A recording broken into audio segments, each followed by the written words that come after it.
you want to lose weight and get in great shape, where do you go? I don't know, but if you're like me, I don't want to go to some muscle-bound head or some skinny chick because it almost feels like they're condescending us and do not understand where we're going. We don't want to go to a fellow fatto because, hell, what could they teach us about it? We're going to try and go, you and I, one-on-one in an accountability partnership to go from fat to phenom because we're the only ones that we can turn to.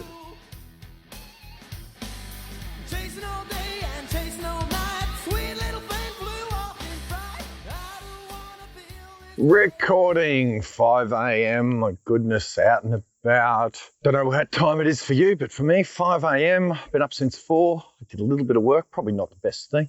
Trying to get into a bit of more of a ritual, even though I have been up early a lot. I'm going to try and make this ritualistic, try and get into some habits, some winning habits that are done, look, ideally, that are just done the same way daily, you know. So walking this morning. What I've been doing lately with regards to, as you guys, if you've been following the journey, you saw about, maybe 6 months of uppy, downie, mainly, a little bit down, lots of wins, but the losses, the times where I slipped, I would grind out 3 steps forward in incremental, just moving down. But then I'd have 3 weeks off and, I'd just forget about it, work and get busy. I'd go on tour. Who knows what would be the challenge or the reason. And I'd get right back to where I started, And as you may, again, I can't remember how accurately I documented it, but in December, after like 6 months, 8 months of, talking to you and, figuring out, sharing with you the journey along the way, I was right back where I started. It was crazy. In fact, on that particular day, I remember there was a particular day in December where I drew a line in the sand and said, no more. I think now, look, I'd measured myself at the wrong time or whatever, and I was 126 or something, 126.9 or 126.5, or it was 126 or something. Now, again, I may have just eaten, some food or whatever, and I may have just drunk a litre of water. So there may have been 2 kilos of weight on that scale that wasn't, deserving to be there. It was just, food and water in my stomach, perhaps. I don't know. But that was the line in the sand where I thought, Jesus, man. It was almost fatigue where I thought, that's it. You're 45 years old. This cannot go on. Well, you're not going to make 55. You're probably not going to make 65. You possibly won't make 55. Ridiculous. So line went in the sand, called up my mate Soa, said, dude, what do I do, man? Because he's a big Tongan UFC legend. And he's told me he's been able to cut weight. I can't even think of the amount. It's just astronomical. Now, because he's a big unit, like 150 kilos, 140 kilos, not exactly sure how much.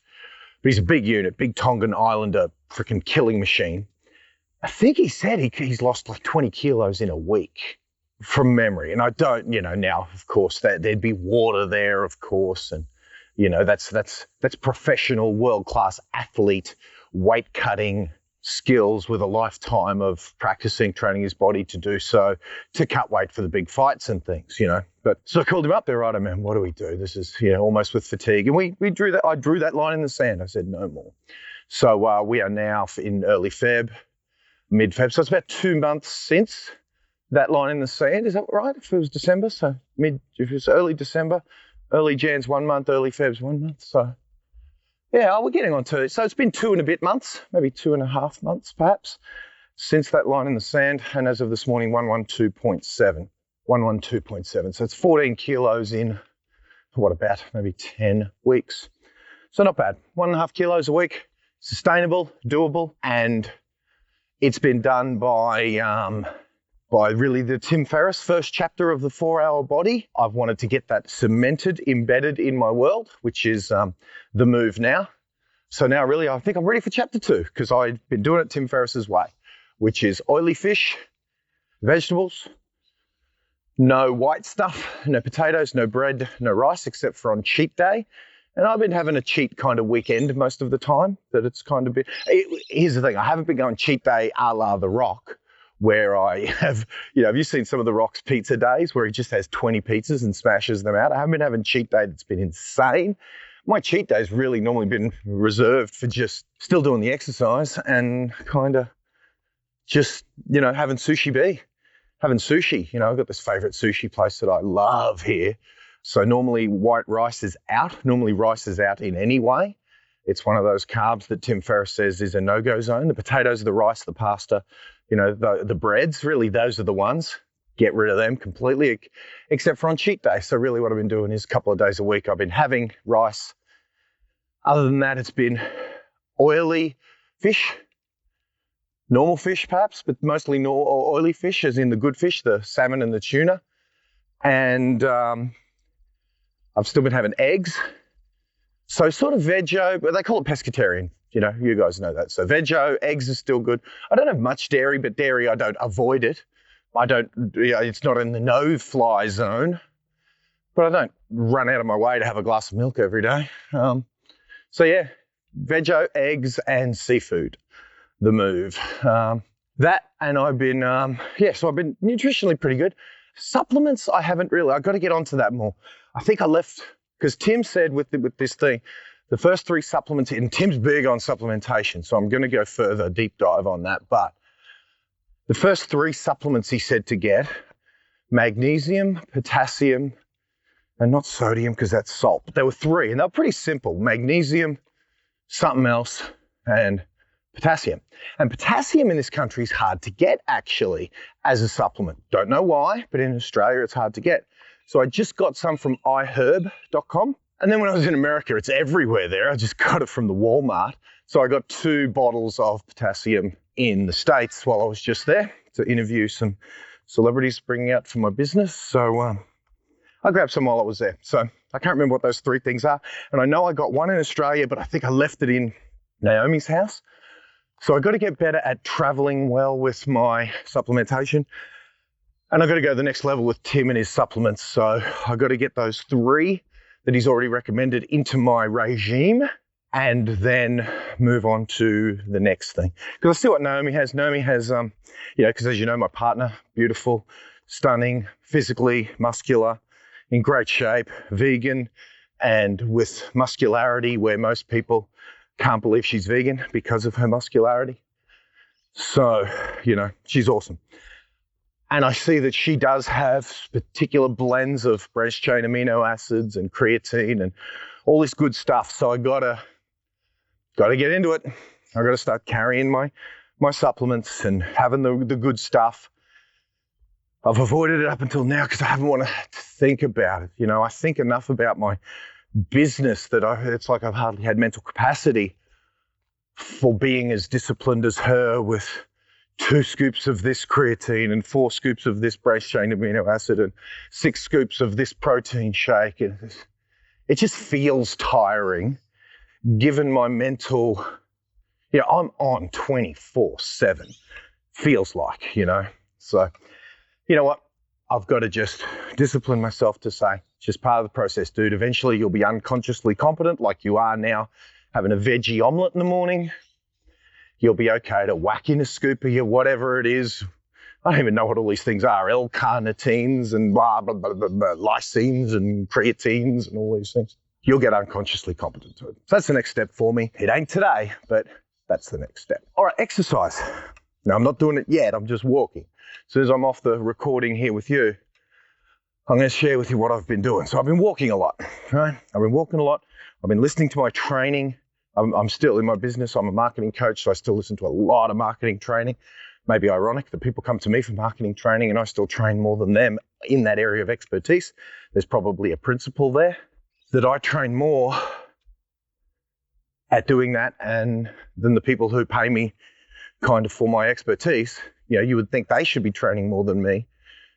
There's probably something to that. It's probably why I get to charge them for the skill, because I'm all in on that one particular area of expertise. So I'm out, I'm walking, I'm listening to that, and I've been doing it pretty consistently. I've turned it into a little bit of a game with the thing on my wrist, the little Garmin thing.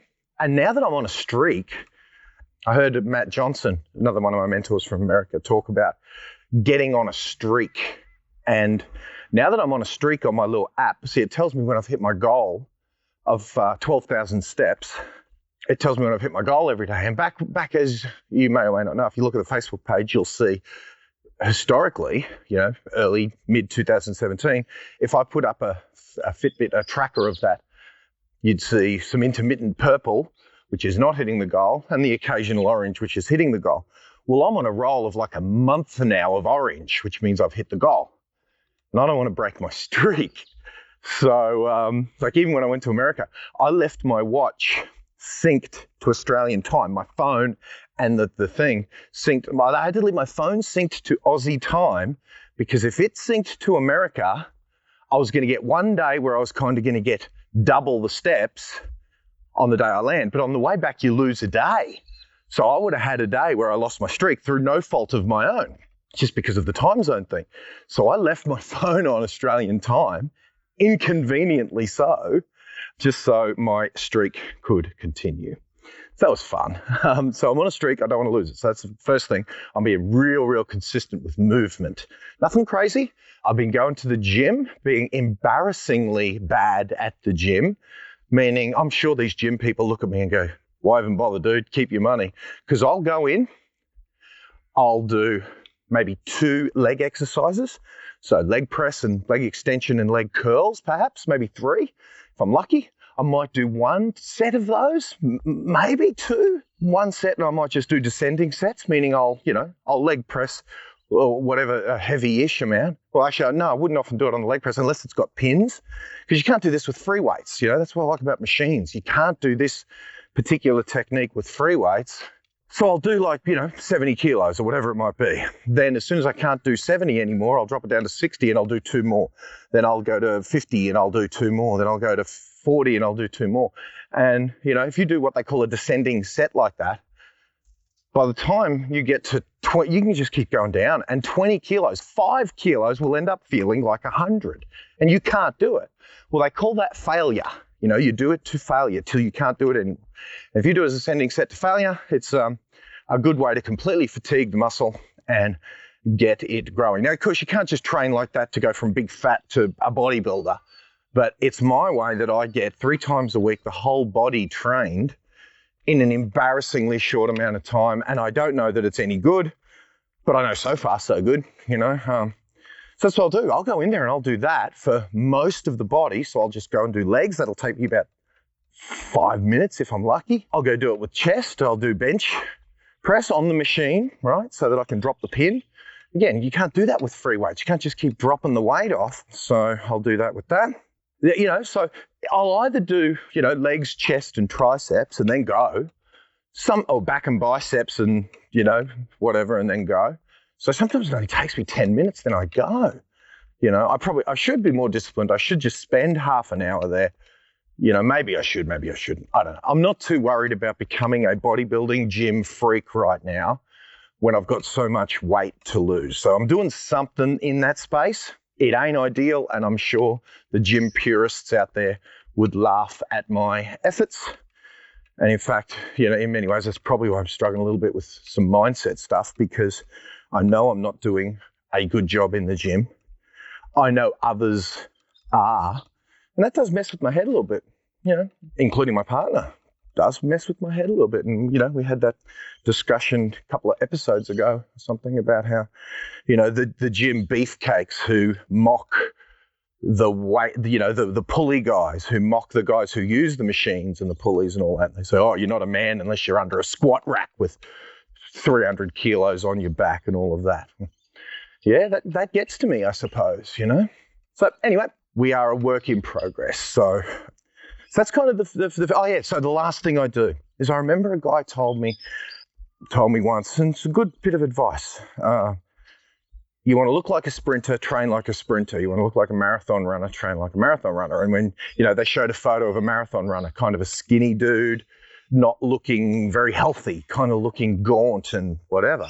Whereas the sprinters, you look at them, they're muscular and they're whatever. So one thing I've been doing, and which I will do as soon as we're gone here, is while I'm out walking, I'll just walk. I don't jog, right? I'll just walk and I'll do 10 sprints. And again, the sprinters would look at me and go, you call them sprints, dude? Well, for me, they're sprints.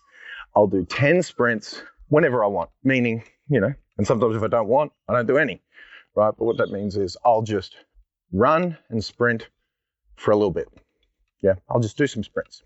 10 times, and I'll just sprint till I can't sprint. There's no time. I don't do 100 meters. I don't do 50 meters. I just do some sprints. And like I said, I don't know if they're even called sprints, but I run fast. I don't just do a little jog.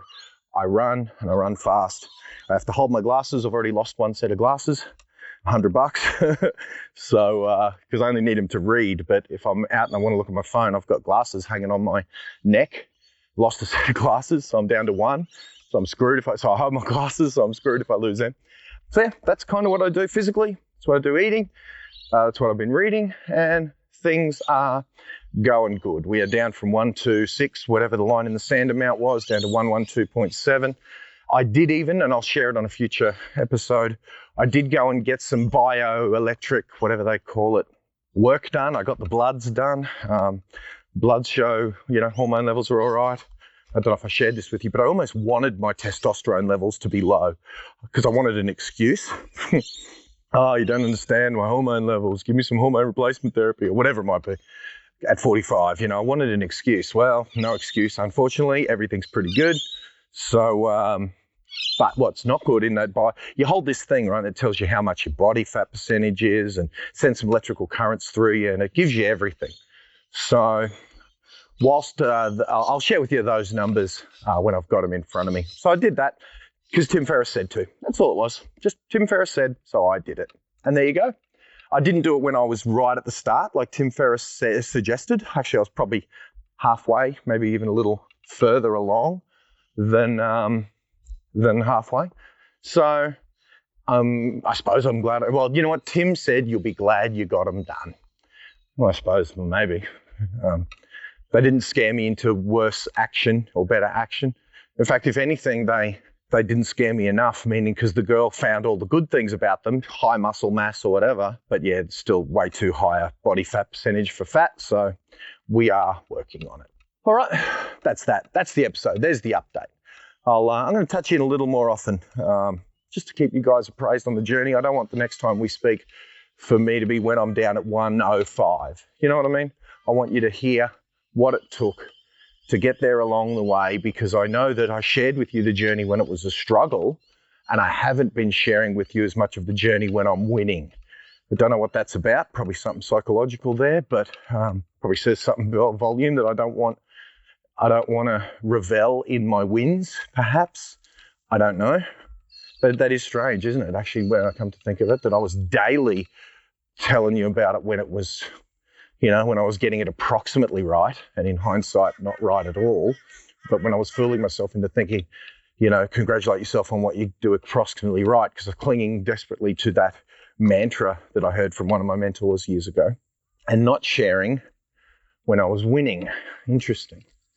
So I'm going to commit to sharing more of the winning journey. But these last couple of episodes have gotten you up to speed with how I've gotten those first steps, really just phase one. I feel like I've only just gotten out of the blocks now. So I've shared with you that. That's how I've done it. And I'll keep you appraised on what the next steps are for me. Probably the next 2 steps are being a bit more serious about the gym and the lifting, and doing it with a bit more smarts and not just being in there for 10 minutes and then leaving, probably to the amusement of the manager who's running the stores. It's probably why I go to those 24-hour ones, and I want to go now at 4 a.m, so it's not embarrassing. So that's probably one thing, and probably the second is doing some proper nutritional work other than just the Tim Ferriss diet, but getting some of those, whatever, all that stuff I mentioned before, the creatines, the lysines, the branched chain amino acids, and I barely know all the names, but I have no idea what any of them do. So I probably should get the research, get the dosage amounts, and get some of that good stuff going, so that I'm giving myself the best possible chance of hitting this goal of the centurion. I don't know if you remember, but that was my goal early in this. I started writing it out every day. I want to live to be 100, I want to live to be 100, I want to live to be 100. Well, we're on the journey. The next step in that is figuring out how to feed this body effectively in order to maximize the chance of doing so. 45, I want another 55 years.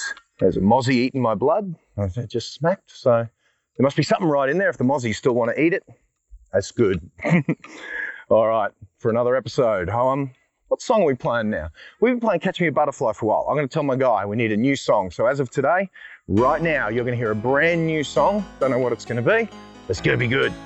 So have a listen to the brand new song. We'll talk about it tomorrow. See you then. I went to sleep, happy in love. My bed beneath, and an angel above. As I slipped away from the world, I thought I knew. How was I to know? All I dream of was you. To face a new day and face my friend. I knew that my vision had met its end.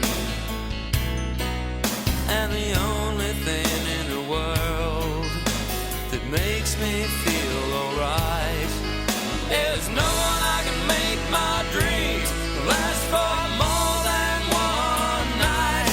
So I'm keeping the dream alive. I'm trying so hard to survive. The love that I found was when I was asleep. It took a dream to find a love I could keep. So now I'm keeping my dream alive.